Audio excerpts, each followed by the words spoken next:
Welcome to Bhushan's academy.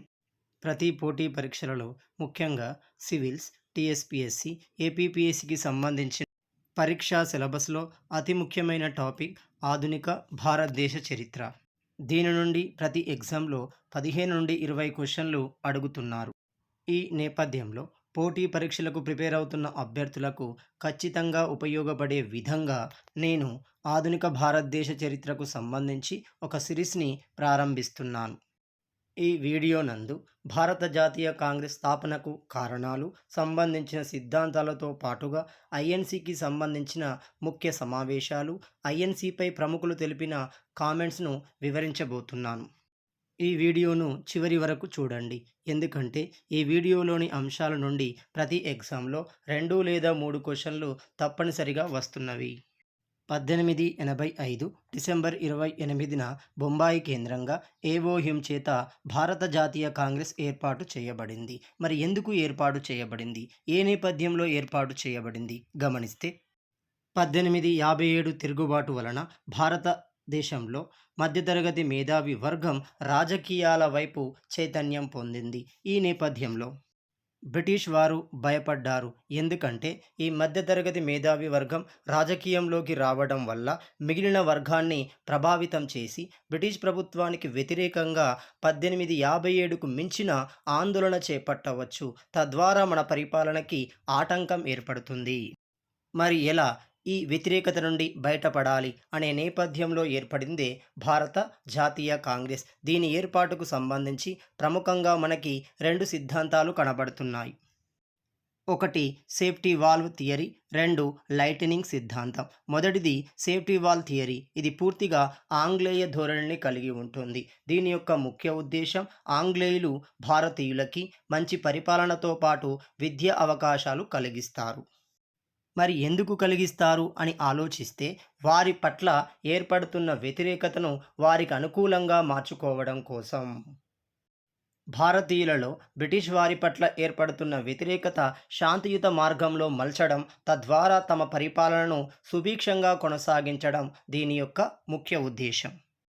2 lightening సిద్ధాంతం. ఇది ఎక్కువ మంది ఆమోదించిన సిద్ధాంతం. దీని ప్రకారం భారతీయ మధ్యతరగతి విద్యావంతులు, మేధావులు ఐఎన్సి ద్వారా బ్రిటిష్ వారి నిజస్వరూపాన్ని భారతీయులకు తెలియజేయడం, తద్వారా బ్రిటిష్ వారి నుండి భారతదేశానికి స్వాతంత్రాన్ని సంపాదించడమే దీని యొక్క ముఖ్య లక్ష్యం.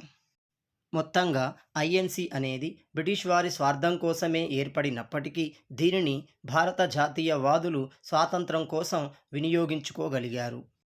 మరి ఐఎన్సి ఎలా ఏర్పడింది? 1884 నాటికి భారత వైస్రాయి అయిన లార్డ్ డఫ్రిన్, రిటైర్డ్ ఐసిఎస్ అధికారి, బ్రిటన్ దేశానికి చెందిన ఏవో హ్యూమ్ను పిలిపించడం జరిగింది. బ్రిటిష్పై భారతీయులలో ఏర్పడుతున్న వ్యతిరేకత నుండి రక్షించమని కోరడం జరిగింది.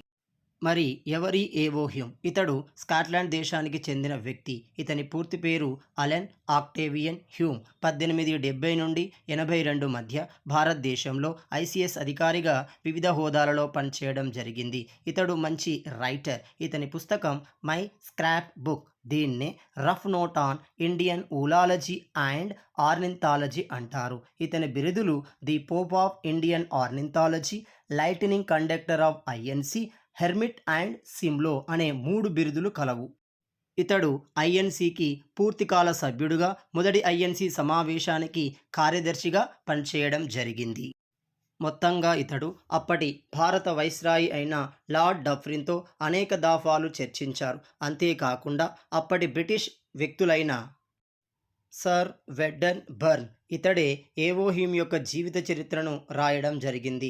మరో వ్యక్తి బెంగాల్ కేంద్రంగా ప్రముఖ వ్యాపారి అయిన జార్జియాల్ చార్లెస్ బ్రాడ్లా వంటి వ్యక్తుల సహాయ సహకారాలు పొందాడు. 1884 నాటికి ఇండియన్ నేషనల్ యూనియన్ పేరుతో ఒక సంస్థను పూనా కేంద్రంగా ఏర్పాటు చేయడం జరిగింది. దీని ముఖ్య ఉద్దేశం జాతీయ స్థాయిలో ఒక ఉమ్మడి వేదికను ఏర్పాటు చేయడం, తద్వారా బ్రిటిష్పై భారతీయులలో ఏర్పడిన వ్యతిరేకతను శాంతియుత మార్గంలోకి మలచడం. దీని యొక్క మొదటి సమావేశాన్ని పూనా కేంద్రంగా నిర్వహించాలి అనుకున్నారు. కానీ ప్లేగు వ్యాధి వలన ఈ సమావేశం నిర్వహించబడలేదు. దీనిని ముంబైలోని తేజ్పాల్ సంస్కృత కళాశాలలకి మార్చడం జరిగింది. ఇలా 1885 డిసెంబర్ 28 నాటికి బొంబాయి కేంద్రంగా భారత జాతీయ కాంగ్రెస్, దీనినే ఇండియన్ నేషనల్ కాంగ్రెస్ ఏర్పాటు చేయబడడం జరిగింది. దీనికి కాంగ్రెస్ అనే పదాన్ని ప్రతిపాదించింది దాదాభాయ్ నౌరోజీ. ఈ పదాన్ని అమెరికా రాజ్యాంగం నుండి తీసుకోవడం జరిగింది. ఐఎన్సి ముఖ్యాంశాలు గమనిస్తే వీటి నుండి ప్రతి ఎగ్జామ్లో 1 లేదా 2 క్వశ్చన్లు ఖచ్చితంగా అడుగుతున్నారు. దీనిని అభ్యర్థులు గమనించగలరు. భారత జాతీయ కాంగ్రెస్ 1885 డిసెంబర్ 28న ఏర్పాటు చేయబడింది. దీని స్థాపకుడిగా ఏవో హ్యూమ్ని పరిగణిస్తారు. ఇతన్నే అలెన్ ఆక్టేవియన్ హ్యూమ్. ఇతడొక రిటైర్డ్ ఐసిఎస్ అధికారి, బ్రిటన్ దేశానికి చెందిన వాడు. ఐఎన్సి మొదటి సమావేశం బొంబాయి ప్రెసిడెన్సీలోని ముంబాయి నగరంలో గోకుల్ దాస్ తేజ్పాల్ సంస్కృత కళాశాలలో 1885 డిసెంబర్ 28 నుండి 31 మధ్య నిర్వహించబడింది. ఈ సమావేశానికి హాజరైన ప్రతినిధులు 72 మంది. ఈ సమావేశంలో ఏవో హ్యూమ్, కేటీ తెలంగులు కార్యదర్శులుగా పనిచేయడం జరిగింది. ఈ సమావేశానికి అధ్యక్షుడు డబ్ల్యూసి బెనర్జీ. ఇతన్నే ఉమేష్ చంద్ర బెనర్జీ అంటారు. ఐఎన్సి ఏర్పడినప్పుడు భారత వైస్రాయిగా లార్డ్ డఫ్రిన్ ఉన్నాడు. ఇది చాలా సందర్భాల్లో అడిగారు. ఐఎన్సికి జీవితకాల ప్రతినిధిగా ఏవో హ్యూమ్ తన మరణం వరకు కొనసాగడం జరిగింది. ఐఎన్సికి అధ్యక్షత వహించిన ప్రముఖులు. ఇక్కడ నుండి ప్రతిసారి ఒక క్వశ్చన్ అడుగుతున్నారు. మొదటి అధ్యక్షుడు డబ్ల్యూసి బెనర్జీ. ఇతడు కోల్కతాకు చెందిన ప్రముఖ న్యాయవాది. ఈ సమావేశం 1885 ముంబై కేంద్రంగా జరిగింది. ఐఎన్సికి మొదటి మహిళా అధ్యక్షురాలు అనిబిసెంట్. 1917 కోల్కతా సమావేశానికి ఈమె అధ్యక్షురాలు అయింది. కారణం హోమ్ రూల్ ఉద్యమాన్ని జాతీయ స్థాయిలో నిర్వహించడం. ఐఎన్సికి అధ్యక్షురాలైన మొదటి భారతీయ మహిళ సరోజినీ నాయుడు. ఈమె 1925 కాన్పూర్ సమావేశానికి అధ్యక్షురాలు అయినది. ఐఎన్సికి మొదటి ముస్లిం అధ్యక్షుడు బద్రుద్దీన్ త్యాబ్జీ. ఇతడు 1887 మద్రాస్ సమావేశానికి అధ్యక్షత వహించాడు. ఐఎన్సికి అధ్యక్షత వహించిన మొదటి పారసీ మతస్థుడు దాదాభాయ్ నౌరోజీ. భారతదేశంలో మైనారిటీ మతాలలో ఒకటి పారసీ మతం. ఇతడు 1886 కోల్కతా సమావేశానికి అధ్యక్షత వహించాడు. ఇతన్నే భారతదేశంలో grand old men of India లేదా భారతదేశ కురువృద్ధుడు అంటారు.